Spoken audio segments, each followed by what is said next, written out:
খাৰু পিন্ধা মানুহ আমিও নহয়, কোচ ৰাজবংশী অকল খাৰু পিন্ধা মানুহ নহয়। আমি কোচ ৰাজবংশী, আমাৰ ইয়াত ৰাজাৰ তেজ আছে। খাৰু পিন্ধা মানুহ আমিও নহয়, কোচ ৰাজবংশী অকল খাৰু পিন্ধা মানুহ নহয়। আমিও কোচ ৰাজবংশী, আমাৰ ইয়াত ৰাজাৰ তেজ আছে। আমিও এনেকুৱা যোদ্ধাৰ বংশ। কাৰণ আপোনালোকে জানে বীৰ চিলাৰাই কেনেকৈ যুদ্ধ কৰি এটা সময়ত এই অঞ্চলটো কঁপাই তুলিছিলে, তাৰে বংশধৰ আমিও। ইতিমধ্যে আমাৰ কিন্তু ইতিহাস আছে।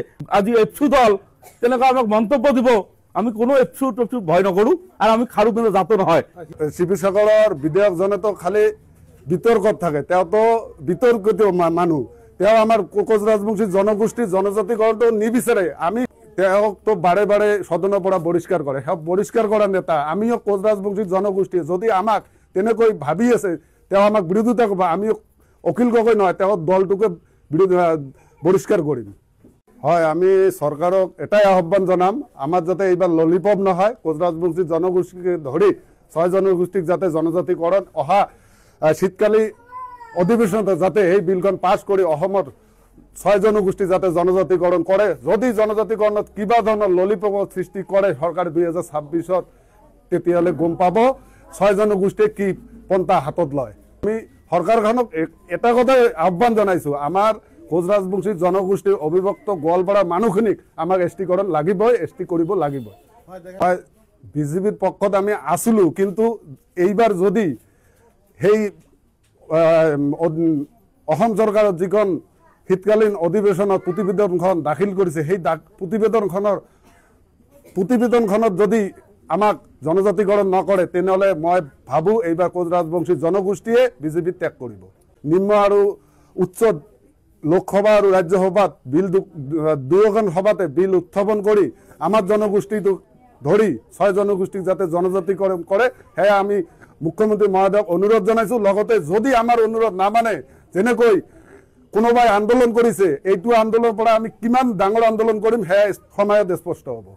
শিৱসাগৰৰ বিধায়কজনেতো খালি বিতৰ্কত থাকে, তেওঁতো বিতৰ্কিত মানুহ। তেওঁ আমাৰ কোচ ৰাজবংশী জনগোষ্ঠীৰ জনজাতিকৰণটো নিবিচাৰে। আমি তেওঁকতো বাৰে বাৰে সদনৰ পৰা বহিষ্কাৰ কৰে, সেই বহিষ্কাৰ কৰা নেতা আমিও কোচ ৰাজবংশী জনগোষ্ঠী। যদি আমাক তেনেকৈ ভাবি আছে, তেওঁ আমাক বিৰোধিতা কৰিব। আমি অখিল গগৈ নহয়, তেওঁৰ দলটোকে বহিষ্কাৰ কৰিম। আমি বাৰবাৰ প্ৰতাৰণা ভুগি আহিছোঁ, আৰু এইবিলাক আমি ললিব বিচৰা নাই।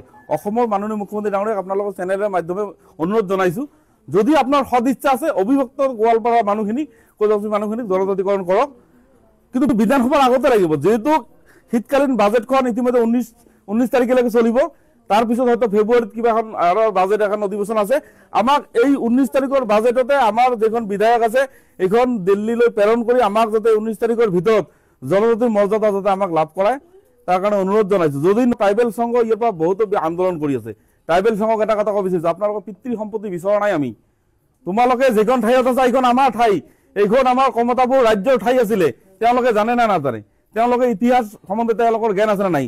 ট্ৰাইবেল সংঘ চিচিটোৱা যোনে নহওক, যি বিৰোধী কৰি আছে কৰি থাকক। আমি যেতিয়া বিৰোধীত নামিম, তেওঁলোকৰ কিন্তু নিষ্পাত্তা হৈ যাব। কাৰণ কিয়, আমি কিমান দিন তেওঁলোকৰ সহ্য কৰি থাকিম? আমাক কৈ আছে, আমি শুনি আছোঁ, আমি মনে মনে শুনি আছোঁ। তেওঁলোকে বহুত বিৰোধী কৰিছে, আন্দোলন কৰিছে, কৰি থাকিব দিছোঁ।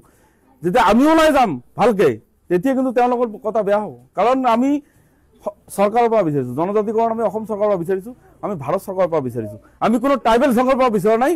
প্ৰতিখন গাঁৱত ইতিমধ্যে আমাৰ